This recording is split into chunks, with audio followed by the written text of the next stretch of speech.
Hello friends, welcome to southern food Tamil.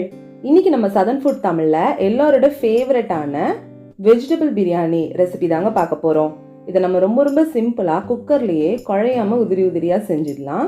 அதுக்கு முன்னாடி நம்ம சேனலை இப்போ தான் நீங்கள் ஃபர்ஸ்ட் டைம் பார்க்குற ஃப்ரெண்ட்ஸாக இருந்தீங்கன்னா கீழே இருக்க ரெட் கலர் சப்ஸ்கிரைப் பட்டனை ப்ரெஸ் பண்ணிவிட்டு பக்கத்தில் இருக்க பெல் ஐக்கானை கிளிக் பண்ணி ஆல்ங்கிற ஆப்ஷன் செலக்ட் பண்ணிக்கோங்க. அப்போ தான் நம்ம சேனலில் போடுற வீடியோவோட நோட்டிஃபிகேஷன் எல்லாம் உடனே உங்களுக்கு வரும். இப்போ வாங்க வீடியோக்குள்ளே போய் ரெசிபி எப்படி பண்ணுறதுன்னு பார்க்கலாம். இதை பண்ணுறதுக்காக குக்கரில் 2 டேபிள் ஸ்பூன் எண்ணெய் சேர்த்துக்கலாம். கூடவே 1 டேபிள் ஸ்பூன் நெய் சேர்த்துக்கோங்க. எண்ணெய் சூடான உடனே இதில் 2 பிரிஞ்சி இலை, 1 நட்சத்திர சோம்பு, 1 ஏலக்காய், 3 கிராம்பு, 1 பட்டைத்துண்டு, இது எல்லாத்தையும் சேர்த்து லோ ஃப்ளேமில் வச்சு வறுத்துக்கோங்க. இதெல்லாம் நல்லா பொரிஞ்சதுக்கு அப்புறமா இதில் 2 மீடியம் சைஸ் வெங்காயத்தை நீட்டு வாக்கில் கட் பண்ணி உள்ளே சேர்த்துக்கலாம். வெங்காயம் நல்லா பொன்னிறமாக வதங்குற வரைக்கும் வதக்கி விட்டுருங்க. இப்போ இது கூடவே நம்ம ஒரு பச்சை மிளகாயை வெட்டி சேர்த்துக்கலாம்.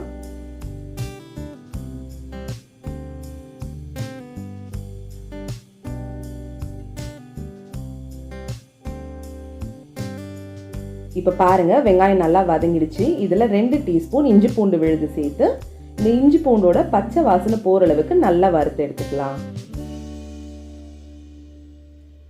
இப்போ பாருங்கள், இஞ்சி பூண்டோட பச்சை வாசனை போயிடுச்சு. இதில் ஒரு கைப்பிடி அளவுக்கு புதினா இலை சேர்த்து வதக்கிக்கோங்க.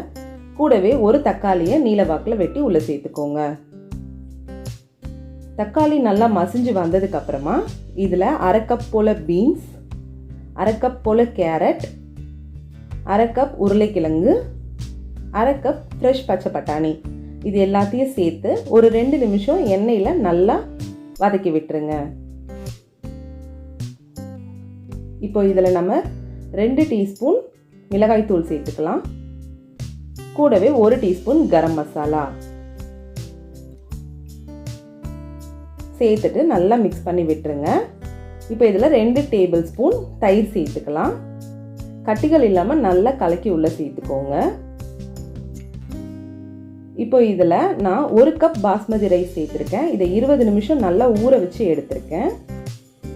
சேர்த்துட்டு ஜென்டிலாக மிக்ஸ் பண்ணிக்கோங்க, இல்லைனா அரிசி உடஞ்சிரும்.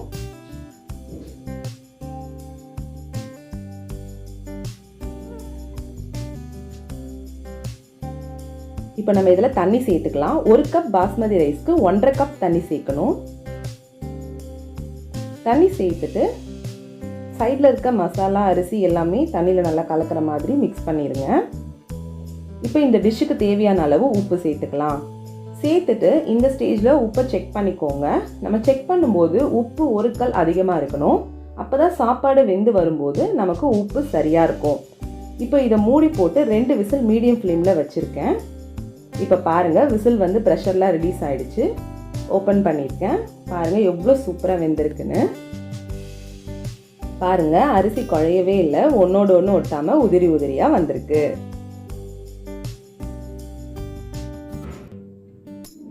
அவ்வளோதான் ஃப்ரெண்ட்ஸ், வெஜிடபிள் பிரியாணி சூப்பராக ரெடி ஆயிடுச்சு. நீங்களும் இந்த ரெசிபியை உங்கள் வீட்டில் ட்ரை பண்ணி பார்த்துட்டு எப்படி இருந்ததுன்னு உங்களுடைய கருத்துக்களை கமெண்ட் பாக்ஸில் பதிவிடுங்க. இந்த வீடியோ உங்களுக்கு பிடிச்சிருந்ததுன்னா லைக் பண்ணுங்கள், நிறைய ஷேர் பண்ணுங்கள்.